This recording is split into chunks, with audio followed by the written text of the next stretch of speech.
Hey everyone, welcome back. So there's a lot of fear and consternation surrounding the weather right now. And as usual, I'm here to remind you not to be afraid.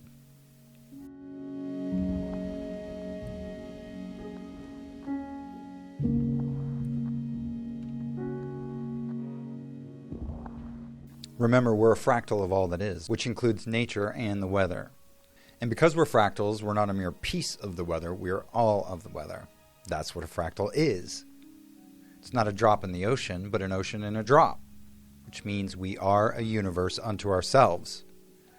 We are a complete, whole piece of all that is, which means we are all that is.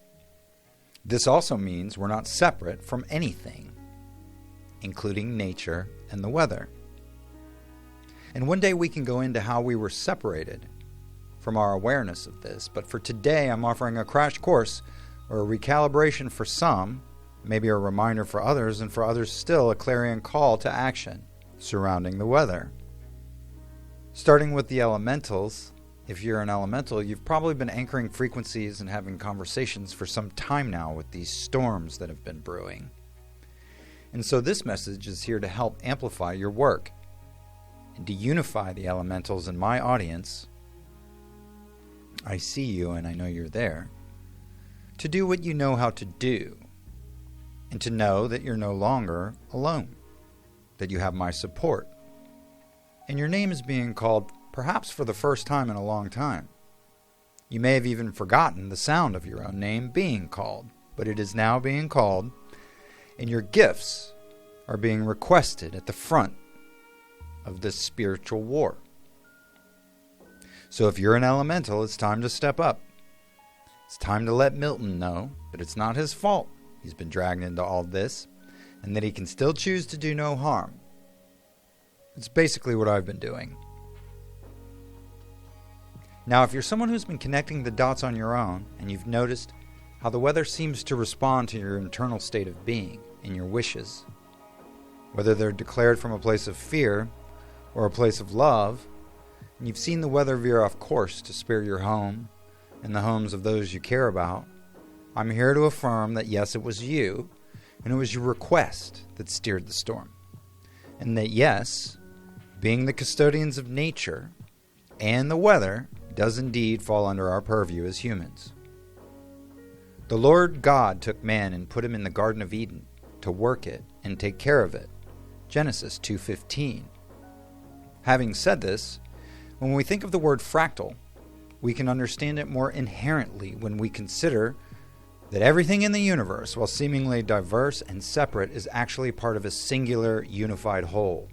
Each fractal, or part of the universe, can be seen as the reflection of the divine or cosmic whole, with each individual soul or entity being a microcosm of the macrocosm, or self-similarity across scales.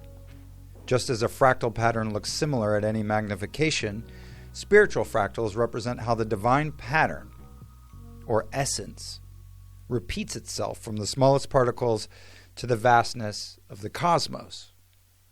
And so you've heard me say this before. Humanity, or human beings, are the event horizon, right? We are where the infinitely vast and the infinitely small come together. Outer space, right? And quantum physics come together to create reality, right? We are an infinite divine being having a human experience. So this is suggesting that divinity or consciousness exists at every level of existence. Or finally, we're creating a spiritual network where every soul or conscious entity, the weather, is connected. And so each could be a fractal interconnected in a divine network where actions, thoughts, and energies influence each other across this network, right? And reflecting the interconnected nature of the spiritual life. And so the truth is that I and nature, or the weather, are one. And so as I say, as I feel, as I think, as I do, so too does, thinks, feels, and says the weather. So as goes you, so goes the weather. And we used to know this, right? We've been alienated from our awareness of this. I mean, there's so much evidence to support this. Like, just go back and think about what we used to use as energy. Like, think about how we used to heal ourselves with frequency and the bells. And now stop and think, what is the primary energy behind all emergency weather reports?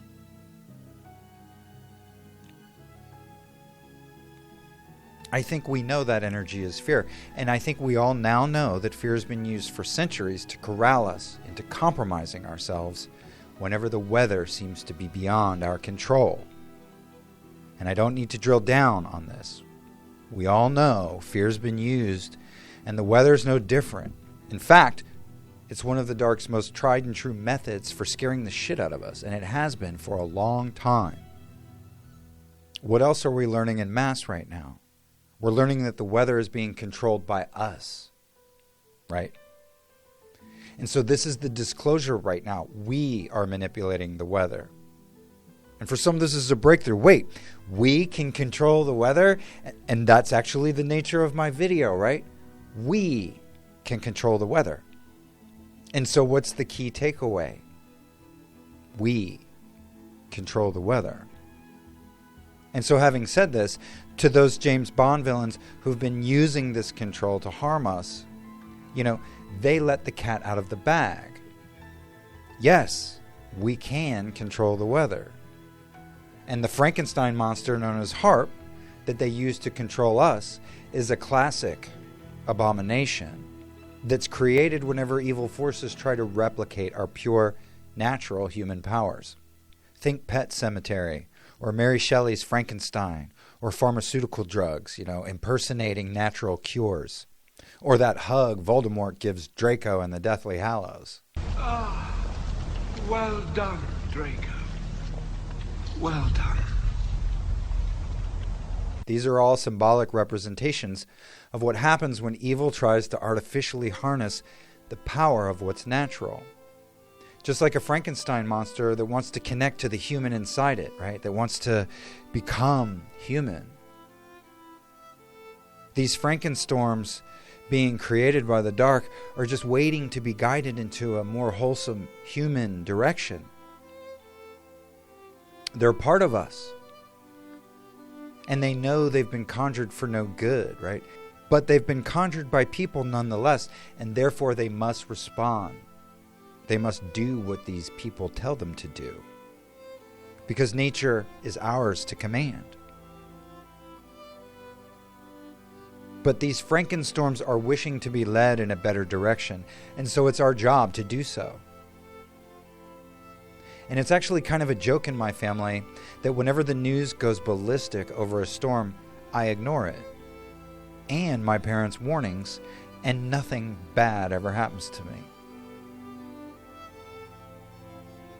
And my family's always perceived my lack of terror, or 3D style preparation, as a form of avoidance. They think I'm just sticking my head in the sand. The truth is, whenever one of these irate Frankenstorms would head my way, I'd simply override it. I'd remind the storm that it responds to me, not the other way around. I think of it as more of a pet that needs guidance than an actual threat. Think about the dog whisperer and how he responds while correcting a misguided dog. The same is true with these storms. And since I'm talking about dogs, another aspect of the weather and the elements in general is that they are loyal servants to humanity, who've been patiently waiting for humanity to acknowledge them. And I found it helpful to think of the weather and the elements as the same way I think of my shadow, right? Or that disgruntled Cat Williams voice inside my head that resents the fact that people haven't acknowledged me sooner. And so, in this way, the weather is a lot like our shadows that have been overlooked and swept under the rug, only to be brought out into the open in order to create fear, panic, and destruction.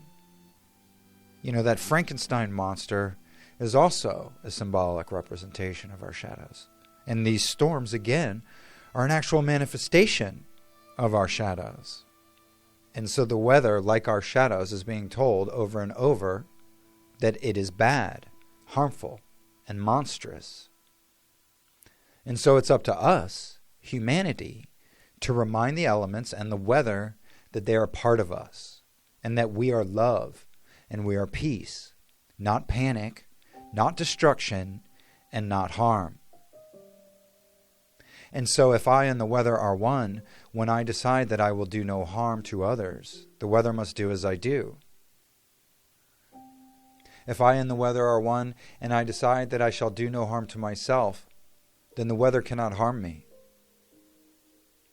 If I and the weather are one, and I choose to protect my family and those I love, then the weather must protect my family and those I love too.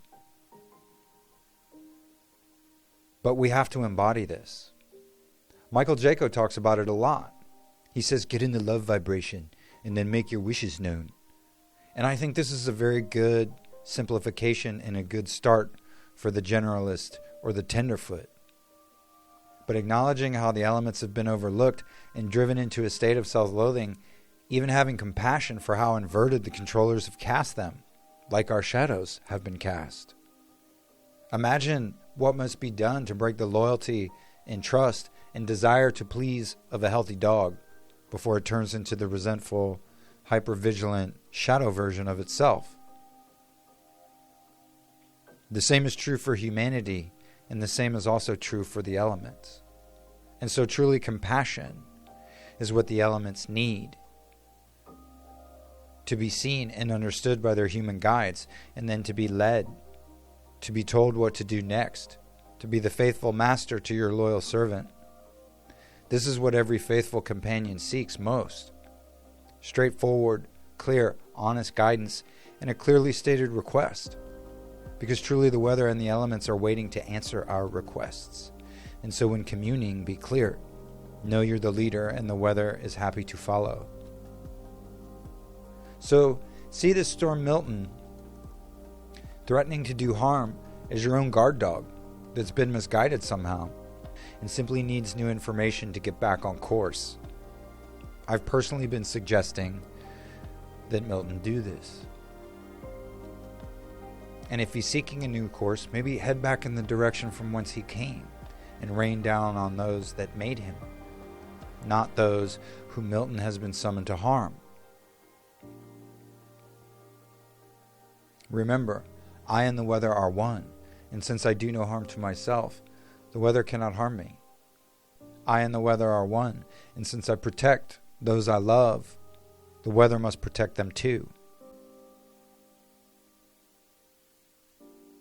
I and the weather are one, and since I do no harm to others, the weather cannot harm others either. I and the weather are one. I love myself, and therefore the weather must love itself. The weather is not a god, it's a pet, and so do not supplicate when you speak to the weather. Be the authority, but just like you are with your dog or your grandchild. You're its guide. You're the reason the weather woke up this morning. You're the apple of the weather's eye. So be sweet, be kind, be loving, but be in charge. Anyway, that's all I've got for now. Thanks for sticking around, and we'll see you next time.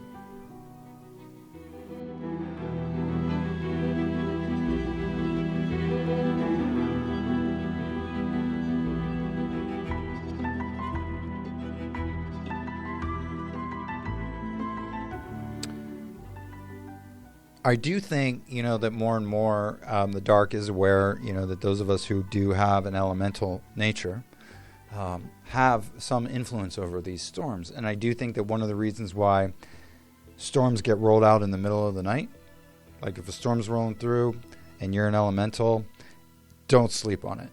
Stay awake.